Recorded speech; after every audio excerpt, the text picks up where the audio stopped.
What's up, everyone, and welcome to our podcast talking about Star versus the Forces of Evil, Season 3B. The podcast is entitled 3B.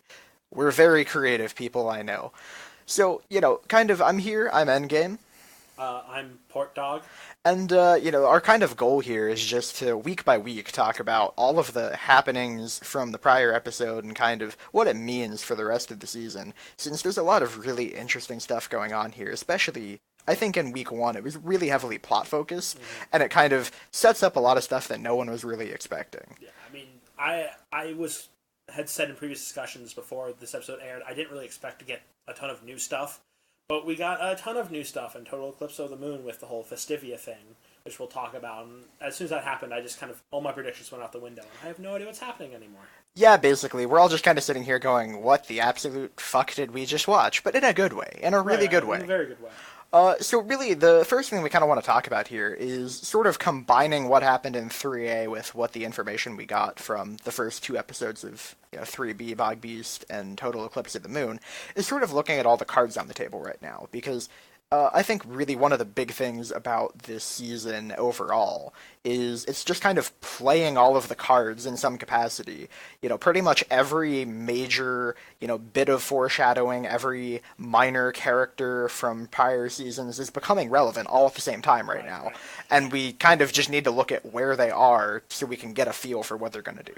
And even though I did say it before, I do really think at this point, we need to start having some stuff put together and some lines drawn between things and some things connected before we get a ton of new stuff. Because if we get a bunch more new stuff, there's just going to be so much going on that I actually think it could be pretty bad for the direction of the show to have that much happening. Yeah, but for the most part, I think by the looks of it, it seems like that's kind of where we're going. I mean, we have the trial coming up in a couple days, which is going to connect a bunch of things together. Right, and I think we'll start to maybe get some answers to at least our basic questions about some of these topics, and we'll maybe get into the meat and bones, because we don't actually have any idea what endgame for the season is. Yeah, not really, no. So let's talk about, our number one character to look at coming out of week one is Eclipsa, of course.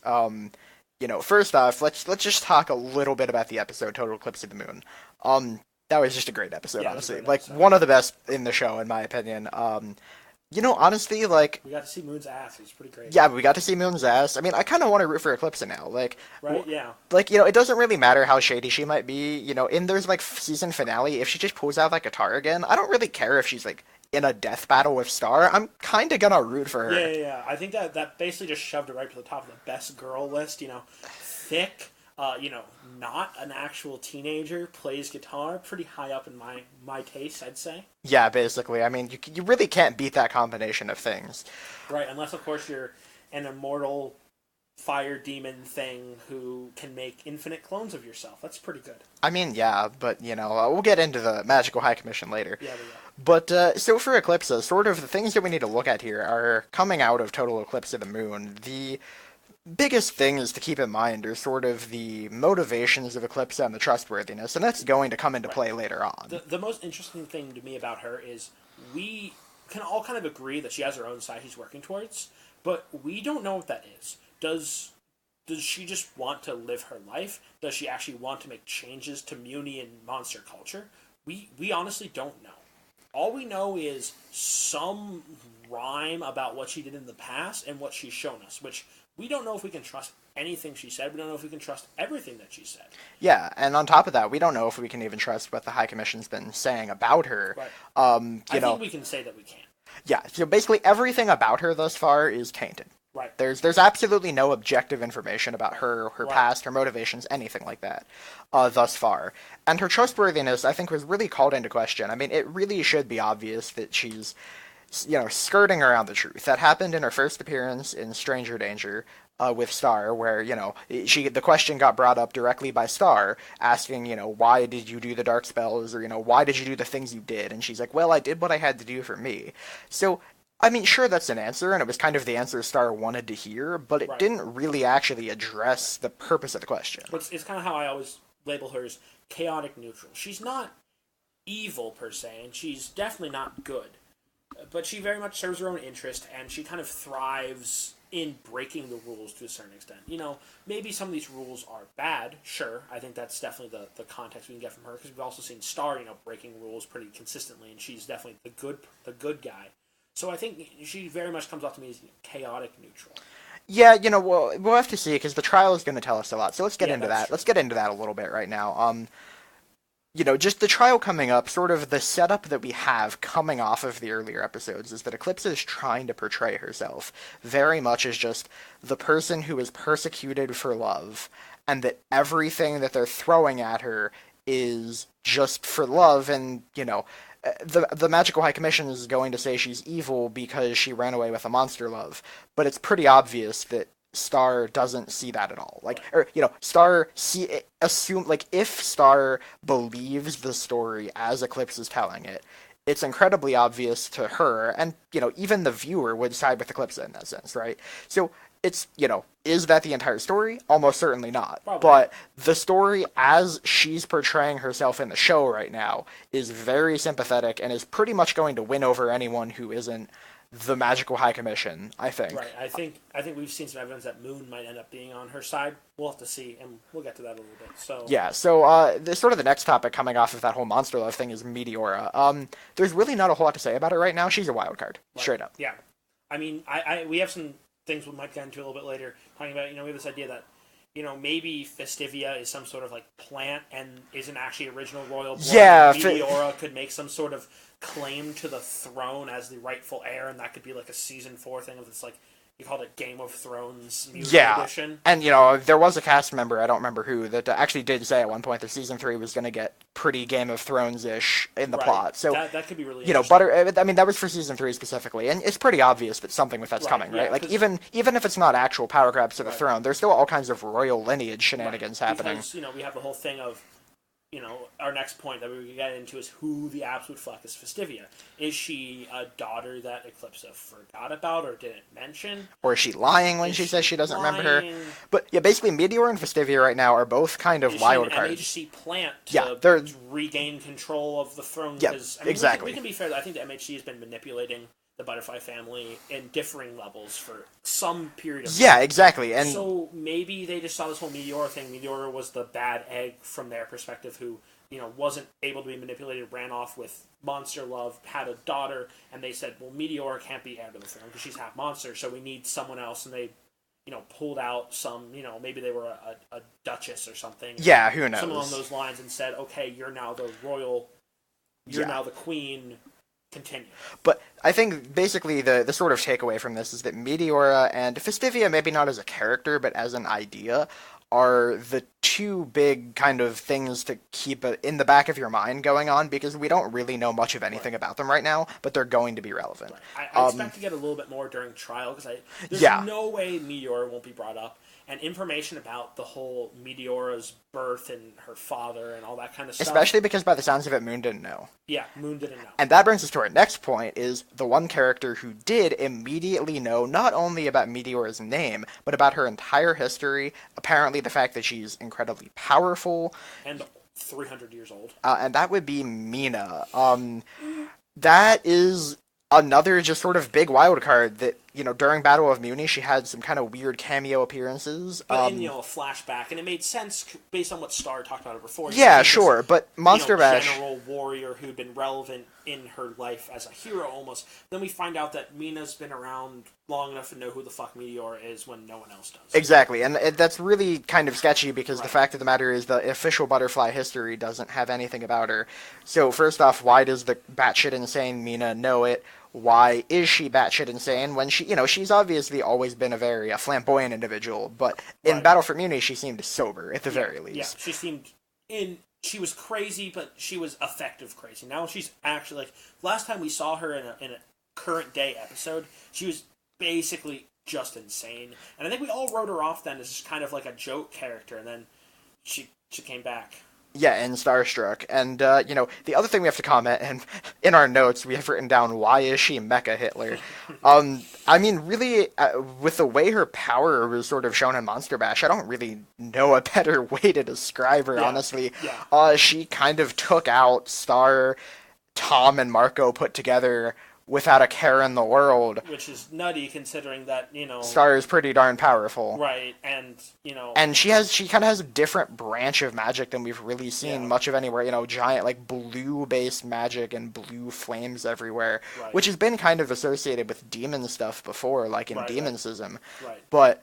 although, it is to be noted, they are decently different enough colors that I don't think it's different shades of blue. I don't know if they're the same thing, but it's a very different type of power yeah. than we would expect from a butterfly normally. Yeah. And the question is, normally you might, like, when she kind of went Hulk mode for a brief window of time back in Season 2, you could just write it off as like, oh, it's just, haha, she's an ancient warrior that's super powerful for some reason, whatever.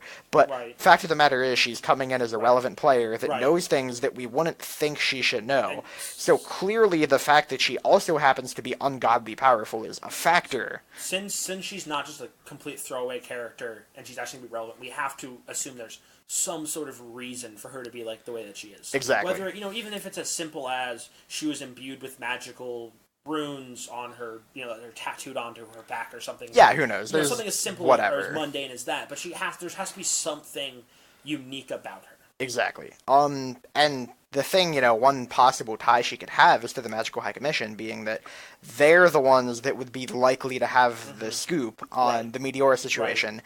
How did Mina know it? So, the Magical High Commission, basically what's their damage is sort of what we're looking at right now is what are they, apparently Romulus showed up to the Monster Bash without Moon contacting him. Which is weird. Yeah. So, really weird. Basically, it's just kind of, what are they doing? What are their goals? I mean... what's their angle? Yeah, we already know from the trial promo that they're just going to, like, Hekapoo labels Eclipsa as evil right away. So it's very clear that sort of the two sides of the trial are the default Magical High Commission viewpoint versus Eclipsa's viewpoint. And I feel like all of the other characters, like Star and Moon and whoever else may or may not be involved... But, whoever else may be involved after the fact. That's anyone that isn't either Eclipsa or the High Commission, not even counting Moon, are going to be somewhere in the middle, I think. Right. Because it's very clear that both sides have issues, I think. And I think that what's going to happen is that, Moon and Star, and probably as a result, Marco, are going to be swayed more towards Eclipsa's side. Because at the very least, Eclipsa can reveal some of this lying and treachery that makes it have 100% done. The manipulation they have 100% done. Yeah, and it's because Eclipsa's in power, right? Or Eclipsa sort of has the power right now. Right. Because the Magical High Commission is the established group, right? They're the ones that have the secrets they want to hide, and they're the ones that, because they're entrenched in the position of power, if you expose something they've been doing wrong, all eyes are on them. Right. Whereas with Eclipsa, she can hide her hand. If the Magical High Commission says, oh, Eclipsa, you've done shady stuff, well, guess what? They've been saying she's been doing shady stuff for 300 years. That's no surprise to anyone. Right. It doesn't mean anything. There's no dirt they have on her in the past that really affects anyone's viewpoint of her, whereas Eclipsa can shake up the entire viewpoint on the MHC in one fell swoop. Right. And which I really do expect to happen. Yeah, that's almost guaranteed something that's going to be happening in the trial. Right. And we were kind of talking about Star and Moon there. Relevant to this whole butterfly Game of Thrones plot bullshit that we've got going on, it seems pretty obvious that total eclipse of the Moon, the point was kind of to not get Moon on Eclipse's side, but to open her mind. Open her mind a little bit, and also just kind of inform her a bit. At the beginning of Bogbeast, when she was talking with Star, it kind of exposed, obviously there was absolutely no introspection or closure about it in the moment because she had to go find Eclipsa. Right. But the whole thing about what happened at the bash that she didn't know about. So in the back, really and in the back of her mind somewhere, she's thinking, all right, well, what's going on? And total eclipse of the Moon, really, as far as it went for Moon, the whole theme of it was what's going on, because Moon just found out so many new things about her kingdom's entire history, about what was happening in present day. If there's one lie, there could be more. Or there are others. Exactly, because up until now, Moon has basically just been on the Magical High Commission side, 100%, drinking the Kool-Aid. Right. And, if you expose that crack of, okay, something doesn't add up, then what else doesn't add up, and that's going to be huge going into the trial. And And as far as Star goes, there's a bunch of different things we could say, but realistically speaking, week 1 was about the whole butterfly family plot, right. and week 2 we can't really say anything about the Ludo Where Art Thou. So we're just going to, for the purposes of this discussion, we're pretty much going to keep everything restricted to this whole butterfly lineage thing because that's the information we have to work with right now. I mean, we also have to mention, the whole Bogbeast episode was about Star rushing into things. Yeah, so which I think is going to be a really relevant thing for the season because that is her arc. Probably her biggest character flaw right now. That is her arc, is to figure out a way to not do dumb rushing into things. Like Monster Bash was rushing into things. Bogbeast is kind of proving that point to her, I think. Yeah, exactly. I mean, so it's really interesting because if you compare it to Season 2, a big point that I kind of always bring up is that the way all of the different things in Season 2 happened for Star, and we're kind of, we're seeing this again, and we should pretty much expect a similar type of thing is happening here, is that in Season 1, she kind of had a broader character arc flaw, and that influenced a bunch of different things. In Season 2, it was running away from stuff, right? I mean, an episode that no one talks about because it's actually just kind of a really mediocre episode overall is Fetch, right? Sure. And that was really early on in Season 2A, and no one gives it any mind, and it really isn't an important episode. I won't call it important, but it does bring up the idea early on in Season 2 that Star has a problem with running away from things and avoiding responsibility. Right. She's done that a lot, think back to the first episode.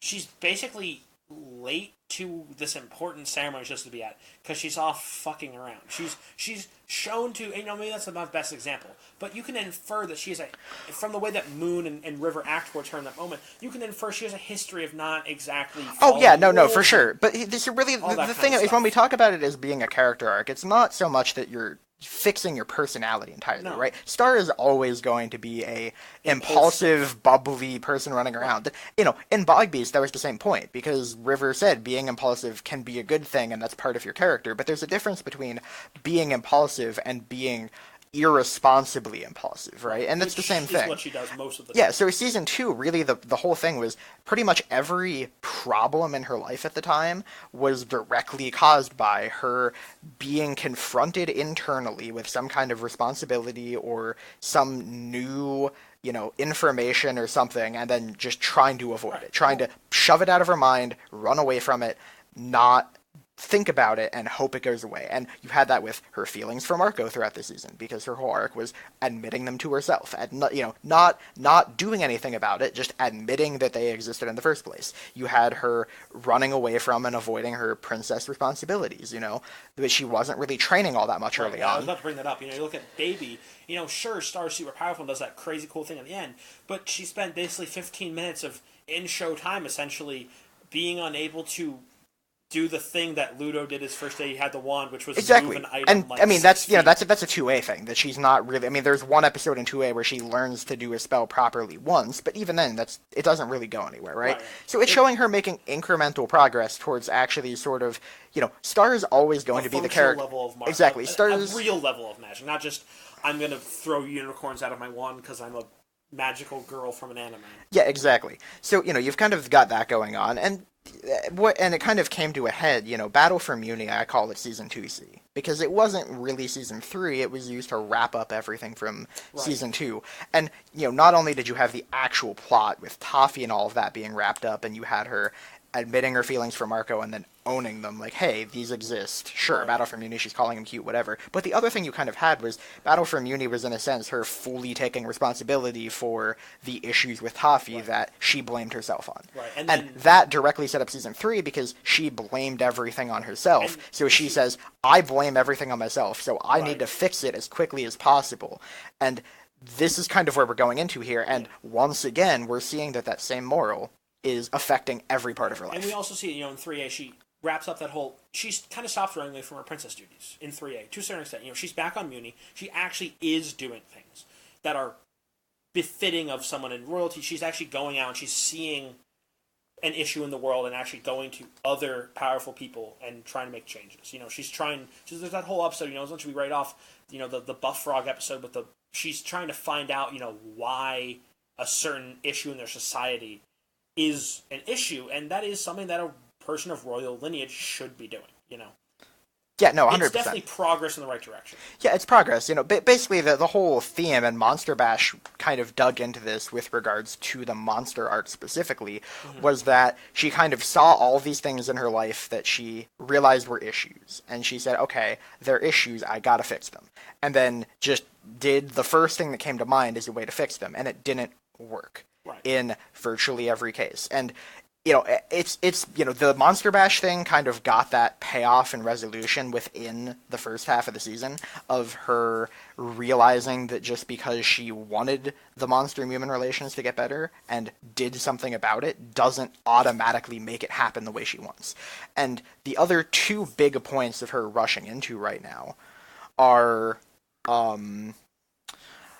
so you kind of have there was her whole thing with moving on from Marco and Tom, right? I mean, we're not, again, there really wasn't a whole lot about it in the first 2 weeks, so I don't want to talk about it too much, but it's pretty obvious, especially in the context of her rushing into everything else in her life, that, that's a big point, right? She goes from scent of a hoodie to dating Tom in 30-something minutes in showtime, effectively. Right. Like, that's no more than 5 days absolute tops in universe, probably. Yeah, I mean, clubbing up to lint catchers like a couple weeks, maybe, and even then, like, yeah, which is, I mean, no comments on the ship itself. It's still fast. It's still fast. Oh, it's Star rushing into things because that's what she does. Yeah, exactly, and that's her season 3 thing. And the other big point, and this is sort of come to a head eventually. And to tie this back into where our main focus is for now, the other third thing, which I think is kind of gone understated as one of the things that she's rushing in her life, is trusting Eclipsa, because that's another big thing where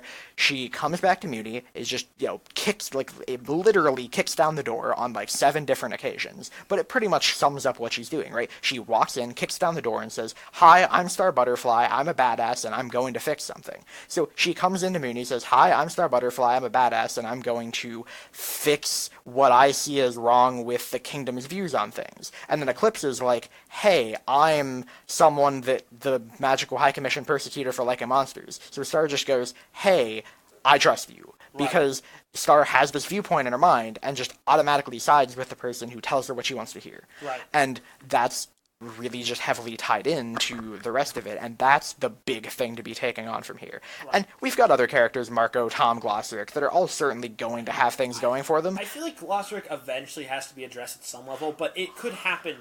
It could happen this season. Yeah, I feel like something. In 4A. It could happen in 4B. I feel like at the very least, Glosseric's going to get something to the effect of, like, remember, like, Eclipsa and Battle for Muni, right? Like, the crystal broke at the end, sort of being like, okay, she's gonna be a thing in Season 3. Because there's no way they would build him up, kill him off, and then bring him back just to be a joke in a couple of episodes. Because we still see him doing some things, even like Glosseric nth dimensional, like, backgammon Parcheesi chess put into a blender and then turned into pudding or something like that. Like, he's still on some next level shit. But it's obviously limited by the fact that he only says Globgor. Yeah, exactly. What does Globgor mean? That's a really good question. I don't really know if we can say anything about that for sure. No. Give me a sec. I'll figure out what's an acronym for something. Give me a sec. Use those codename Kids Next Door skills for it. Oh, you know it. Alright, so sort of moving on from sort of looking at where everything is set up. So looking at what's going to happen, we kind of talked about the trial a little bit. And really, the big sides in the trial that we're going to see are Eclipsa and the Magical High Commission. So Eclipsa's whole side is that she abandoned her kingdom for her monster love, and she doesn't regret it. And that's pretty much the entirety of her story she's telling it. She's dodged questions about dark magic before. I don't expect her to really give any deets on that. That's what she's telling. That's how she's framing her own defense to make it sympathetic to her. And the Magical High Commission is just saying, oh, she ran away from the kingdom, which is bad. She used dark magic, which is bad. Especially the monster thing, which is bad. She's evil, the end. That's pretty black and white. Star and Moon, Star is way more heavily sided on Eclipsa right now. Yeah, for sure. Yeah, but Moon is questioning the High Commission's views on things. So I think some, evidence that supports MHC being sketchy in some regard and maybe having lied specifically to Moon in the past could be enough to at least sway Moon into a neutral position. Yeah, and there's definitely, and the big thing that I think is going to come out here is the Truth Cube, which we Right. saw in the promo, the trial by box. Now, if you recall the Truth Cube from Sleepover, by the looks of it, they had some different aesthetic appearances, so it's Sure. probably going to be a little bit different, but if we assume they function roughly the same, we saw the Truth Cube open up and then turn around and land on the Magical High Commission and Moon specifically, but it was pointing at that side of the table. Which is interesting. So, the pretty obvious implication there is that when Eclipsa requested the trial, she knew what she was doing. And she knew that, like I said before, she's the one holding the Okay, I think I power. figured it out. Okay. I think Globgor might stand for gaping lesbians obtaining big, glorious orphan reptiles. So you're saying this ties into the Septarians, like Toffee and Rastakor. I think it does. It also ties into Starkey being Endgame. That's a really interesting point you bring up, but I just want to. We don't have evidence yet. We don't have enough evidence yet, but okay. Here's the other point I want to bring up. See, why have Starkey when you could have Jackie Head as the endgame ship? Come on, Port. That's a hell of a thing. Come on, Port. You just gotta get with the times. That's a good point. Here's the I am thing. behind Here's the on the thing. She memes. likes skateboarding, and Ponyhead is roughly cylindrical and/or Didn't oblong. Star ride Ponyhead as a skateboard, kind of in a floating situation, once or twice? I think, kind of rode on her neck. Maybe I don't even I feel like remember. I feel like that happened. But Jackie could do it. Yeah. Jackie's a great skateboarder. She could grind Ponyhead all night. Exactly. It's pretty straightforward, honestly. Yeah, it's a good ship. Yeah, there's basically no way that it's not going to happen. Tons of canon to support it. I think it's a good ship. It's going to happen. Right. But, so, the big thing is the Truth Cube is flipped on the MHC. So you kind of look at that and you think, it's pretty obvious what's going to happen. I said it before, Eclipsa has the leverage. Eclipsa is the one who... She has things to hide, but her past is a lot more open and a lot more, people have slandered her to hell and back already. Mm-hmm. So, if the MHC says, oh yeah, you think you have something to say about us? Well, you ran away with a monster, you evil bitch. And she's going to say, okay, cool, I did that. Everything that the High Commission is going to accuse her of, she pretty much can own up to in some capacity. Right. Whereas the High Commission is painting the picture of being the upstanding moral good. So if she knows something about them that can get the Truth Cube to turn it on them, that's going to be a point in her favor, 100%. And that's going to definitely contribute to swaying Star and Moon. And that's probably the purpose of the Truth Cube there. Going into the season, when we saw that promo before week 1, we all kind of thought it would expose everyone there, including Moon. But now it almost seems likely that it's going to be used to convince Moon by exposing something she didn't know. We also thought at some point that, the trial was going to be season finale. Yeah, that was going into sort of 3B, one of the... it wasn't... I don't think that anyone... Not everyone agreed upon it. We weren't it wasn't 100% sure. Yeah, it wasn't 100% certainty, but everyone was kind of thinking the trial would be the big end game moment, and that, the trial ends and Eclipsa makes, just magics it up and makes a power move. We were essentially kind of still on the trial near the end of the show until basically, we got the promo that showed a bunch of trial stuff for this week. Well, trial near the end of the season, not the show. Sorry, at the end of the season. Because, 100%. And we saw some teasers for it, but we're like, oh, cool, teasers for the season finale in the 3B promo, great. And then we got a ton of, and we got I think it was a synopsis that came out first. I'm like, oh, the trial is week 2. I mean, I was predicting that. No. Once we, because the thing is, they were talking about it as prepare yourself for the trial. So if the trial was happening on April 7th, they wouldn't be blowing all of their promo time in February on the thing happening at the very end. But see, the thing that's really interesting here is, we've already seen, as a result of Disney fucking up and releasing a clip 2 seconds early, and just as a result of, I guess we have the synopsis for week 3 now, which we don't want to talk about much, but really the point of it is the kingdom isn't completely shaken up to hell after the trial, Which is interesting. There's a status quo of some kind that's being maintained. It's still functional. Exactly. People are still doing normal things, right? Yeah. Star is able to go after Bullfrog. Marco is able to go home to Earth. There's not a life and death situation. And, that makes sense. it makes complete sense that the status quo for 3B is staying roughly the same.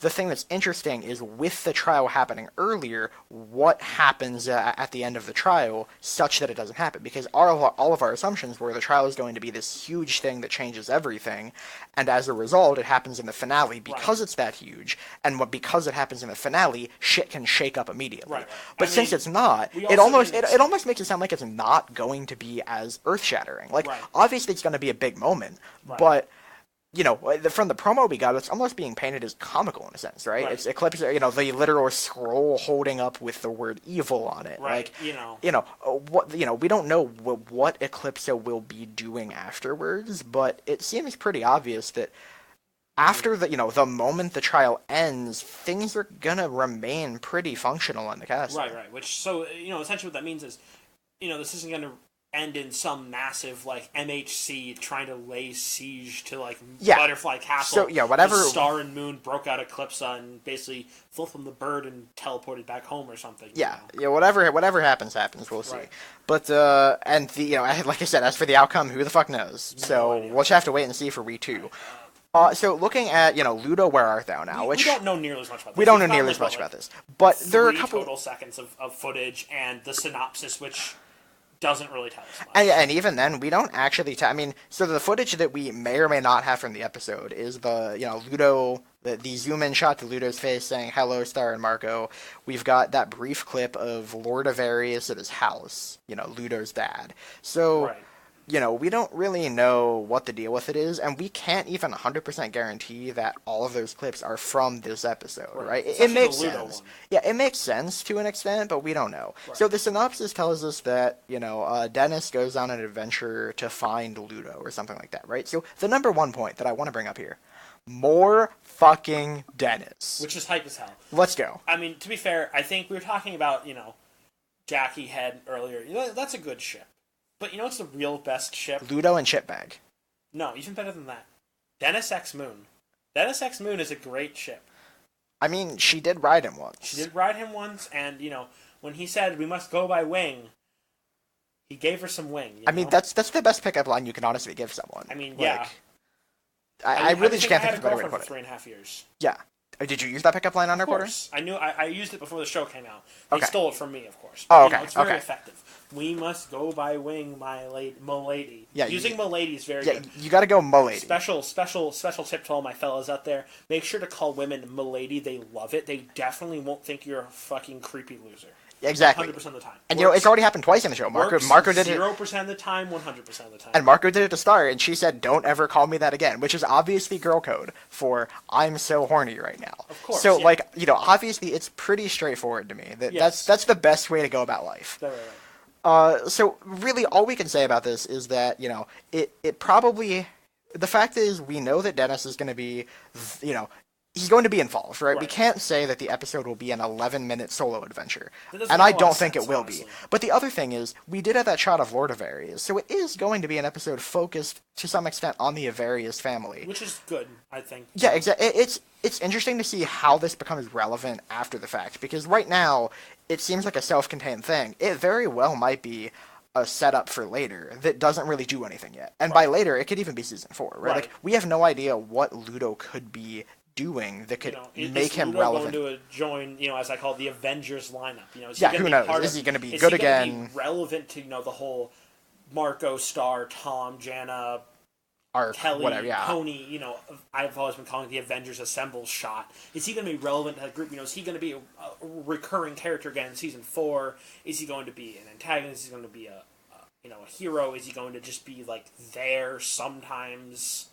You figure if they're bringing him back, he has to, at some point, be important. Yeah, but it very well could be, when we had, we had Heinous 1 episode season 1, 1 episode season 2, 1 episode in 3A, and Monster Bash, and then all of a sudden she's, set up to be incredibly relevant. So is Dennis going to be incredibly relevant in season 4? Maybe, but Dennis X Star. New ship. Dude, I don't know. But dude, but Moon and Dennis is too good. We can't break that up, though, Porter. We can't break that up. I feel like Moon will have to decline because, she's faithful to River. But River can go with the Eagle. River can go with the Eagle. Oh, that's a good point. River can't go with the Eagle. That's really all you got to think about here. Birds of a feather, man. Exactly. Right? Take a royal family, split them, set them off to some birds. Works every time. Exactly. There Get you them some go. good old bird dick. Yeah, and then, butterflies and birds, I mean, both of them fly. It makes a lot of sense. Of course. Unfortunately, I think the downside is that I think that means we end up with Star Ludo. What do you mean? Would they be like half siblings? Would they be like step siblings or something now? I mean, that's pretty in right now for porn, so why not? That's a good point. So basically, what we're saying here is that we just confirmed Studo. Right, so yeah, for all you listening at home, fuck everything that you think about 3B. It's Studo. It's all the way. That's actually what Season 4 is. Season 4 is literally that promo, that poster we got, that's a troll. Season 4 is literally Star and Ludo going on adventures. Oh, Ludo's in that poster.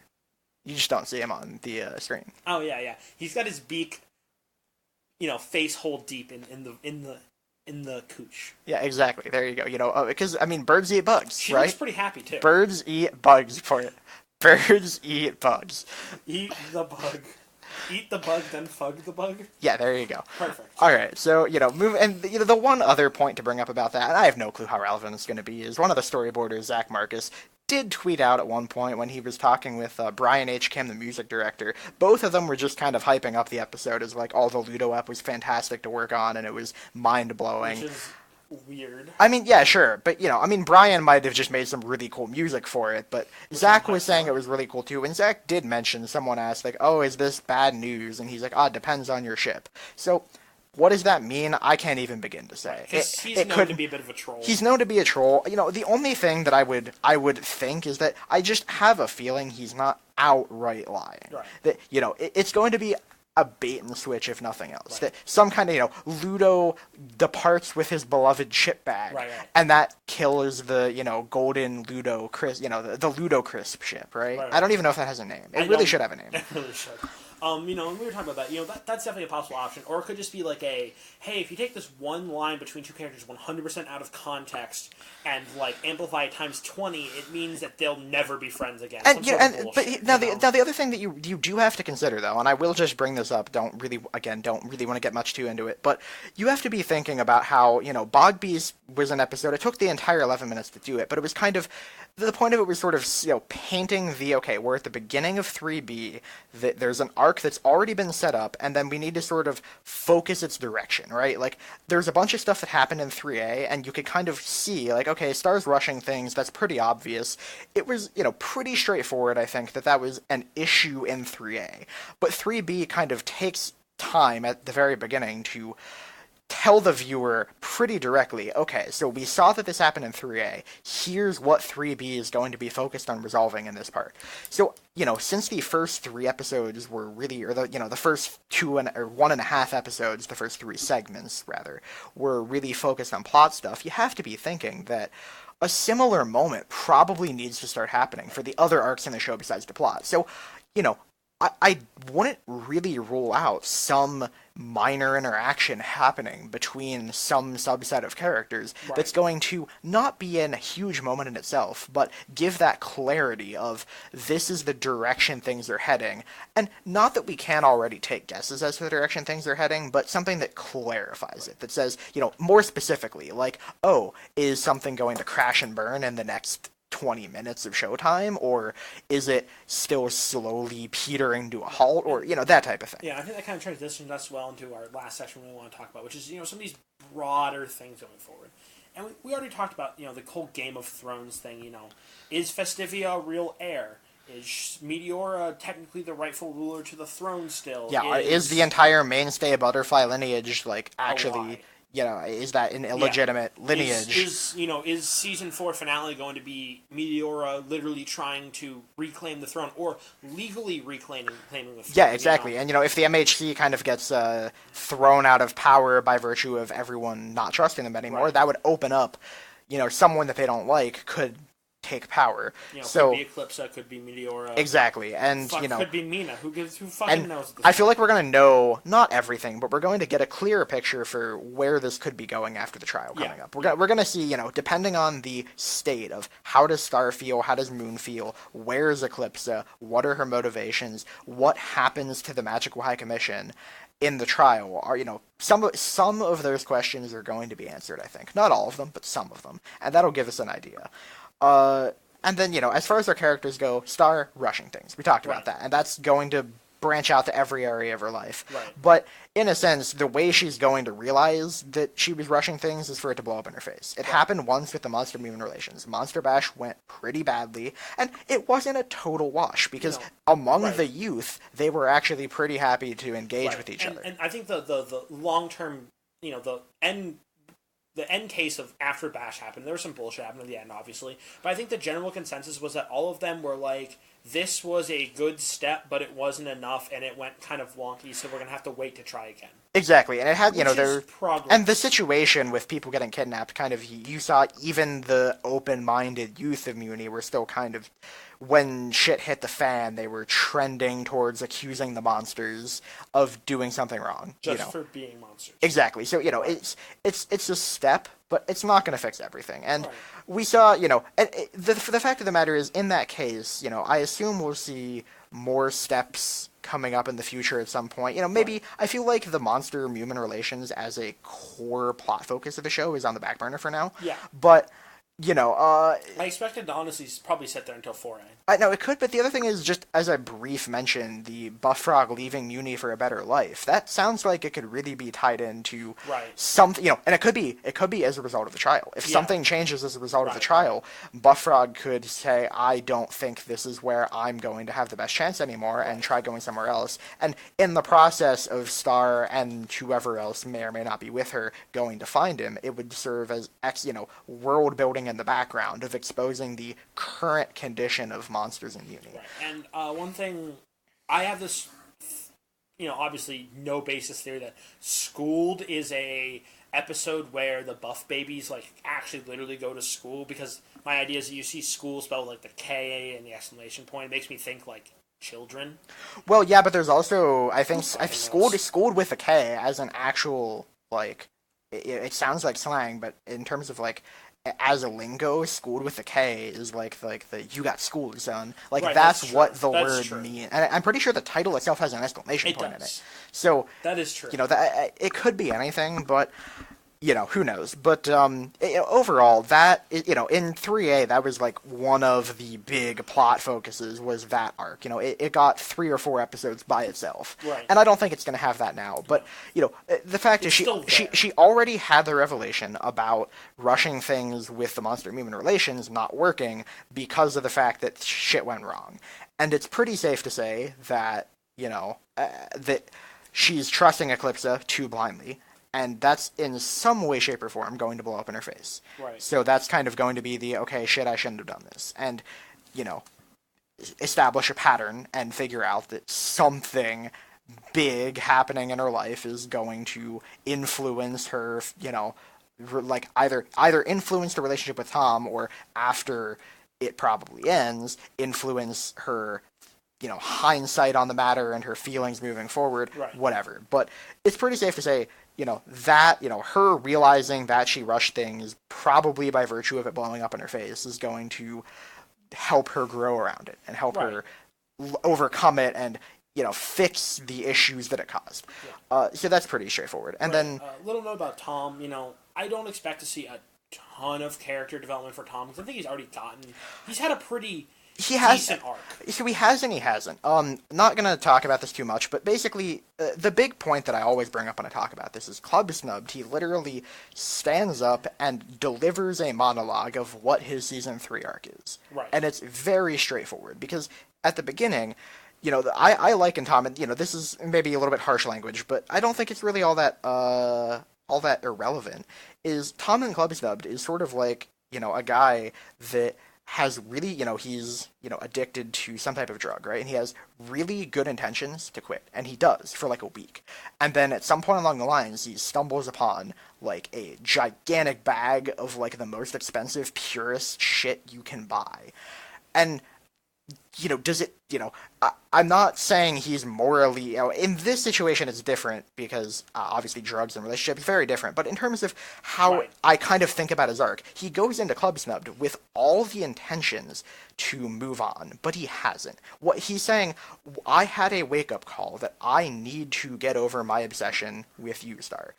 And he's like, I still like you. He basically says that. He's like, if you wanted to dance being the proxy for relationship, of course, Right. that I would be more than willing to. But since, according in Tom's mind anyway, that she was not available, he's like, I accept that. So his whole thing is, I want you, but if it can't happen, I'm not going to be upset about it, or I'm going to try to not be upset about it. But fact of the matter is, she jumps into his arms within a couple episodes, so he's with her. And what we're pretty much seeing as the result of Monster Bash and Stump Day is he's sort of relapsed in a sense, where he's like, okay, well, he had, it's really easy to say that you don't want something when you don't have access to it anyway, right? Like, I can sit here and say, man, I'm boycotting Lamborghinis, right? I can say that. I can just sit here and just say, oh yeah, I'm making a moral stand against Lamborghinis and I'm not going to buy one. Right. But I don't have the option to in the first place. So if I was actually like handed, $1 million, or if I was handed the keys to a Lamborghini,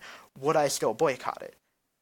Who knows, right? And Tom had that initial step of wanting to get over it, but once he's handed what he wanted, he pretty much Why does he have to get over it? Exactly. Why does he have to get over it? And we're kind of seeing in Monster Bash and Stump Day, his primary concern is his role as a boyfriend. Right. Stump Day is pretty damn obvious that he jumps on Marco, just sort of to hop on the winning cart, right? And then when they start fighting, his entire mantra is "I'm a good boyfriend. I'm a good boyfriend." Right. And the fight started as a result of like Marco calling Tom out on not doing something for Star, and Tom's rebuttal wasn't, "Oh, well, you weren't thinking of Star." His response is, "No, fuck you. I'm a good boyfriend." And the entire fight. response is no, you. It's to me it's a little bit, it doesn't mean he's a bad person, but it's telling that his concern is his image as a boyfriend. And Monster Bash is kind of the same thing. His concern isn't Star's goals at the party. His concern is he's your boyfriend. Right, and they're at a party, so they do boyfriend girlfriend party things. Yeah, exactly. Of, being more useful in organizing to follow the goal that Star's Exactly, and there's also the line of could be kind of throwaway that he says, "I haven't seen you in weeks," and you're like, well, Star's been dicking around with Marco as her squire, and Pony. That's literally what happened. For a couple of weeks. That's literally what happened. So, but I mean, basically, really, just what the end result of it is Tom's thing in Club Snub was, I want to accept the fact that I can't have you. Right. So, and Star's like, but you can have me. Exactly. So now sort of the thing is, even when I do have you, is it the best? And the initial part of Tom's arc was, he kind of goes into Club Snub Demon System saying, I need to do this for me, to be a better person for me. And all of those combined just set up the fact that the direction Tom is going and needs to go is figuring out what is best for him and Star and everyone else, and figuring out that at some cases what's best for you isn't exactly what you want, right? And that's a big thing for him. And then Marco, everything I ever want was so far from what I need. Same. And That's then a song lyric. I like that song lyric. And then I've been waiting months to actually use it in a relevant situation. And the last one is we focused on this character about as much as week 1 of 3B did so far. Right, Marco Diaz. Marco. Where the hell? Band Kid Diaz. Where the hell is he going in 3B? Honestly, he's, as far as like this section of the show, not the butterfly plot, he's kind of my wild card, because a lot of the things that coming into season 3, when we're saying, what does Marco need to, what growth can and should Marco have in his character that would sort of push him to where he needs to be, what would make him a better person. And I think it's safe to say he's undergone quite a bit of that I think, sophomore slump and fallout from that really was into that. Exactly. You know? He came to terms with his own feelings, and not only did he do that, but he kind of, Tad's advice to him in Lava Lake Beach was basically... Obviously resonated. He was willing to listen to it. Well, no, that's Kelly's advice. Tad's advice in Lava Lake Beach was basically the same thing that Pony had told Star and Sen, which was, these feelings are making you sad, therefore you need to do something to not have the feelings at all anymore. And Kelly's advice was basically, okay, let's take a step back here. So Tad is telling you that your romantic feelings for Star are making you sad, so you should get away from it so you don't have them anymore. But what I'm saying is, well, you enjoy being around Star and helping her for so many more reasons than that.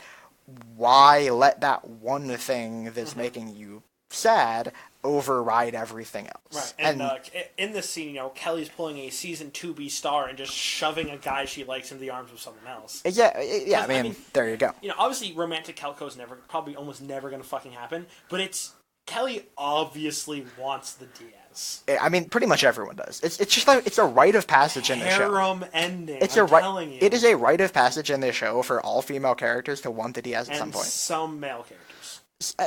Maybe, I don't know. I mean, the whole Tomko thing is like just straight up a fandom meme. Like, I mean, yeah, that's fair. It has basically no there are canonically 4 females in the show that have at least had some type of interest in Marco beyond a normal friendship, which is Star, Hekapoo, Jackie, and Kelly. Right.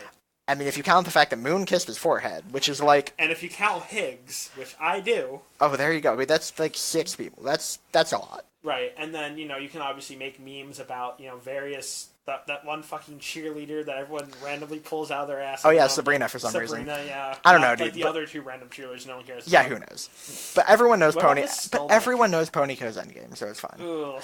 I mean, dude, that's the Season 4 promo. They're sitting next to each other. I accidentally see that fucking Rule 34 of Ponyhead, where she's essentially a fleshlight. Eesh. Oh, well, no, that's not the one I was thinking of. Oh, okay. I don't think I want to know the one you're thinking of then.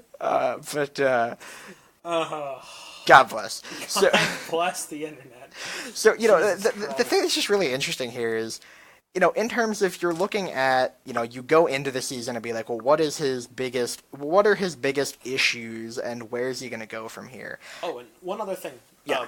really quickly, that I just remembered. If Marco doesn't show up again until Marco Jr., he might be in Ludo. He could be in the beginning of Trial or the end of Trial. I could be wrong here, and I need to check this for sure. But if he isn't in the show again until Marco Jr., it's the longest time he has not been in an episode. Which is why because the thing is, I doubt he's not. So, he's gotta be... I'd honestly be surprised if he doesn't show up for at least a minute or 2 in one of the next couple of episodes before that. I mean... he could very much show up in the before the trial, after the trial.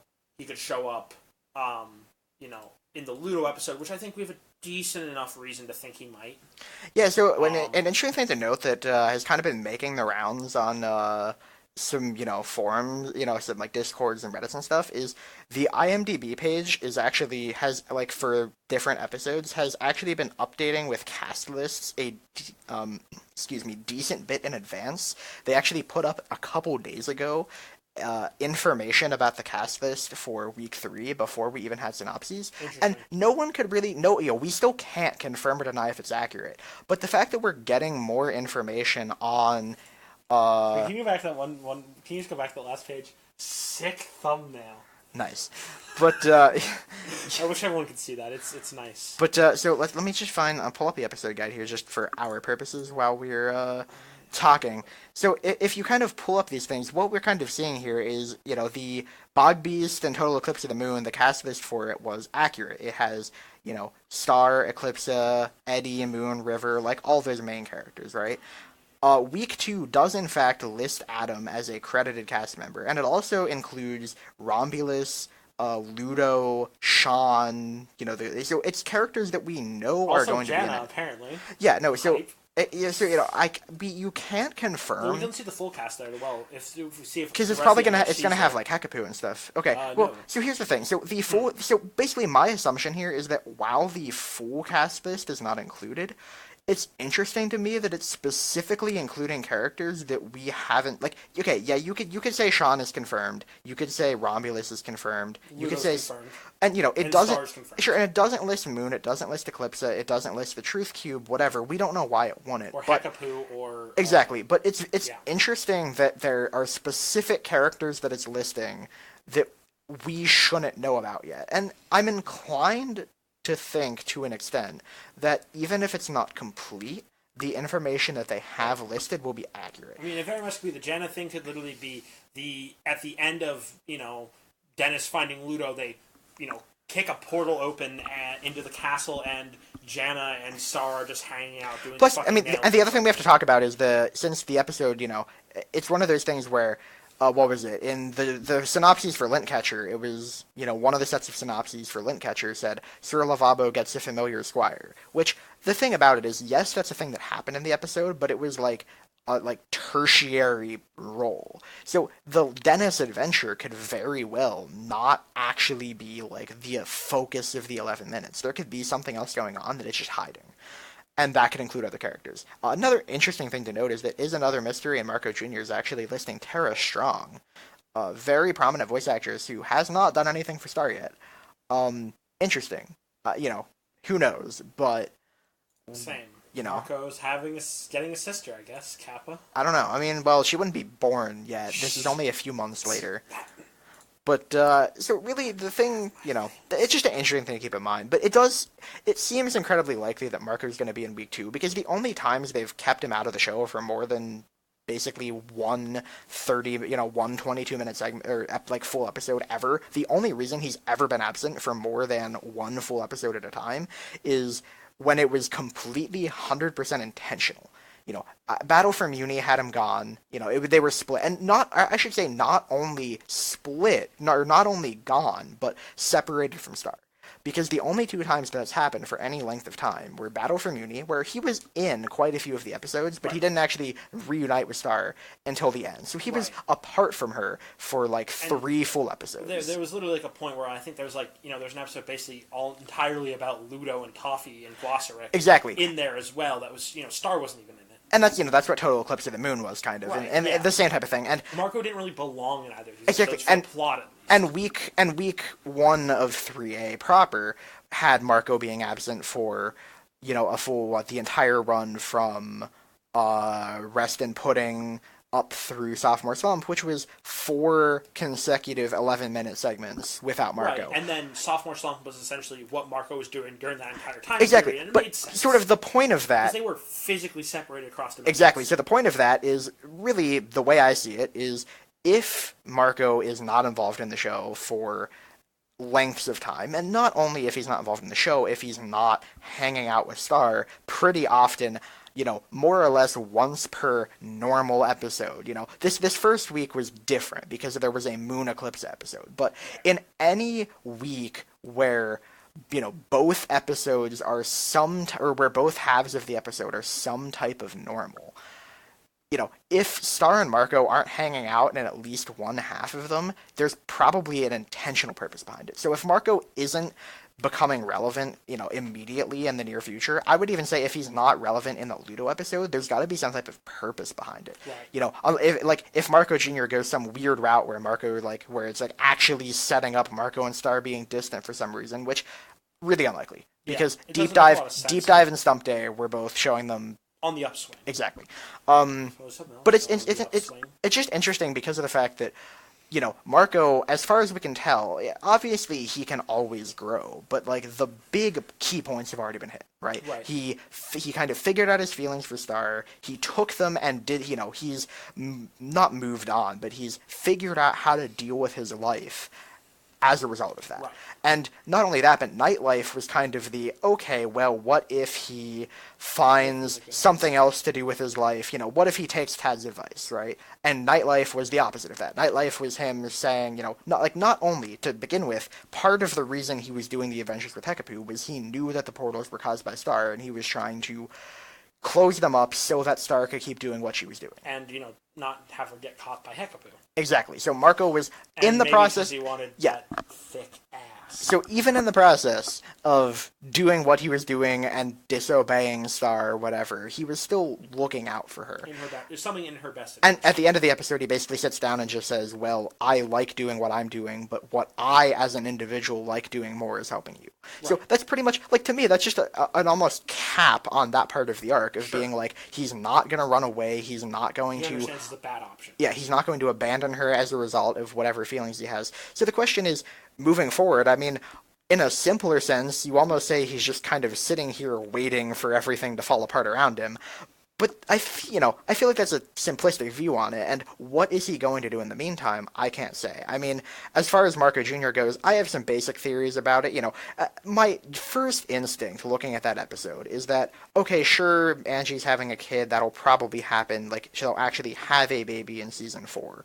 But for the purpose of the 11 minutes we're going to watch in a week and a half, if I had to take a guess, I would say that it's going to be kind of like a Bogbeast episode, where whatever's happening in those 11 minutes isn't, it's the actual... It serves a moral. Yeah, the occurrences in those 11 minutes are sort of fillery, right, in a sense. But the episode as a whole will have a purpose. It teaches him something. It teaches him something. It shows him a path forward, and, whatever. Yeah, and, with all of the stuff with Star and Moon parenting Star, and River parenting Star and Bogbeast... Parenting. But I mean, River was a good parent. Yeah, no, actually was. And, we've seen absolutely none of that on Marco's end. Marco's basically been thrown into the deep end by himself, figuring out everything about his own feelings, about his life, about everything. So, it's very quite possible that he's going to get some type of advice that, gives him a clearer picture of his future. Who knows? About, being king, his end goal essentially to fug the bug. Exactly. He's just gonna go down and sit with his parents and be like, "I want to fug the bug," and they're gonna go like, "Okay, Marco, let's have grandkids." Like they're right. Yeah, we're gonna have grandkids at about this. Our grandkids are gonna be about the same age as our second child.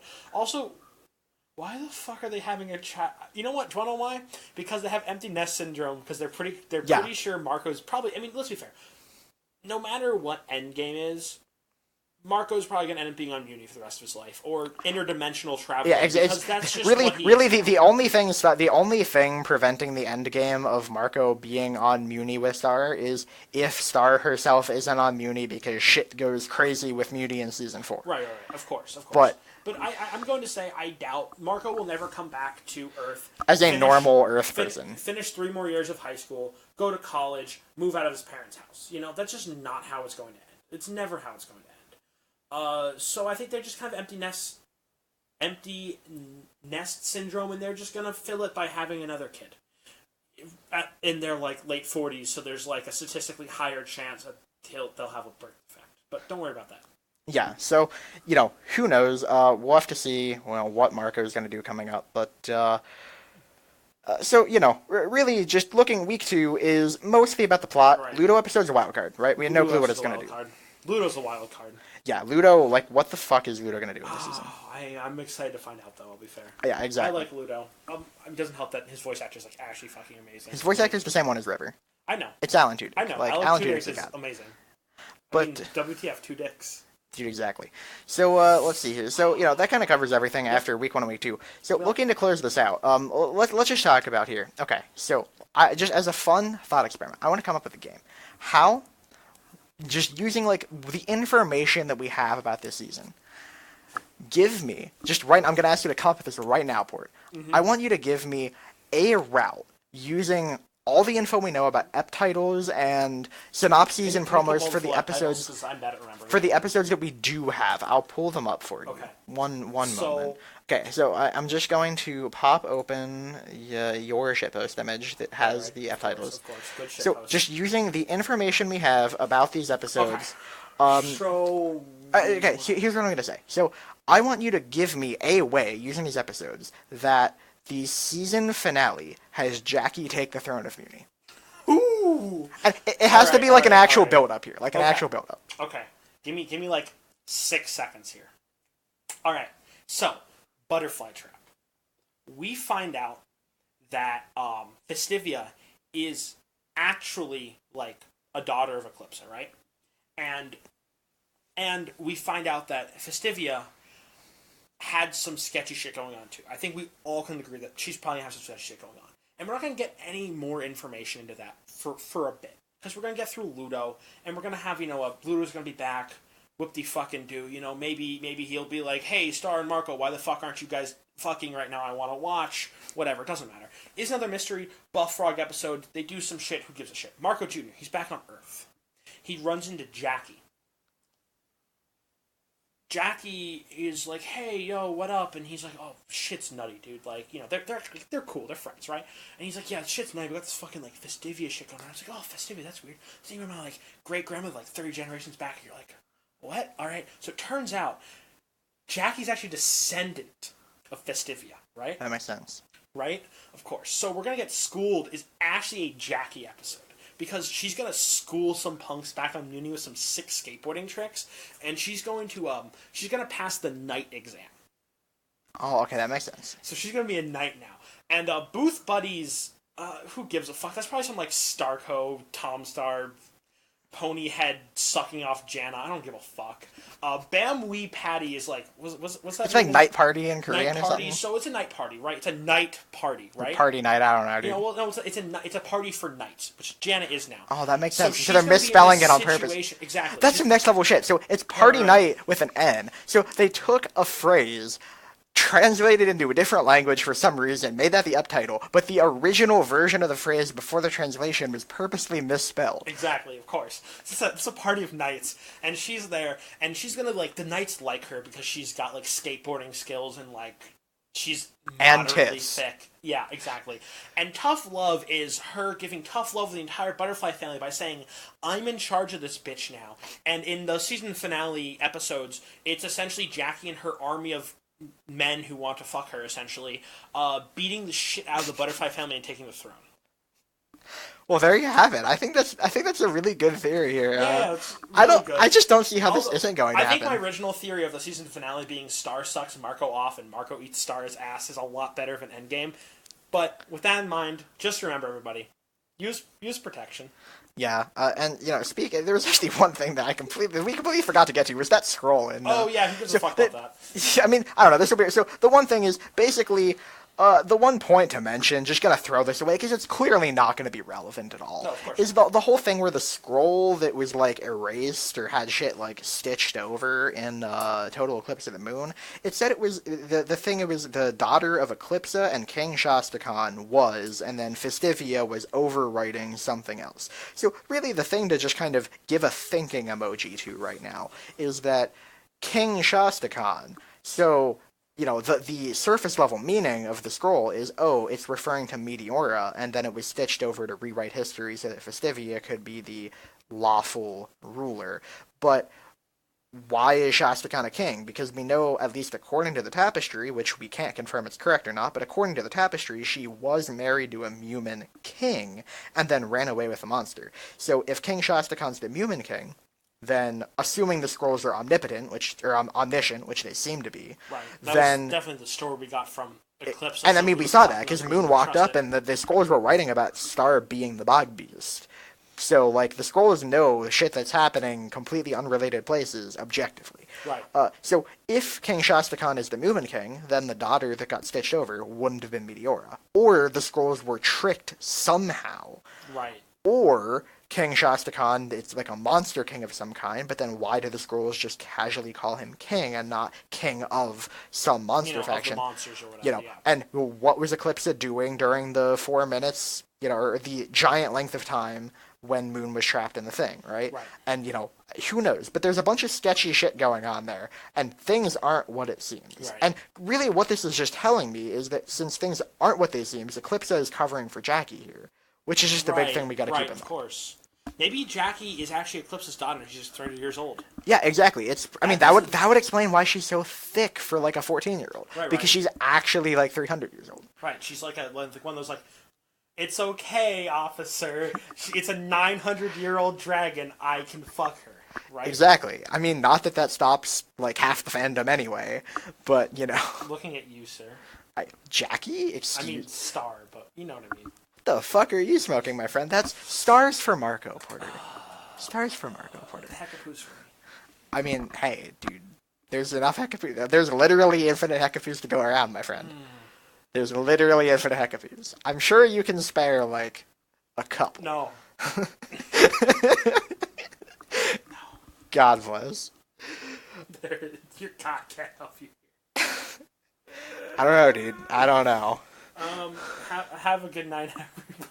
This has been our first episode of 3B, the podcast about 3B.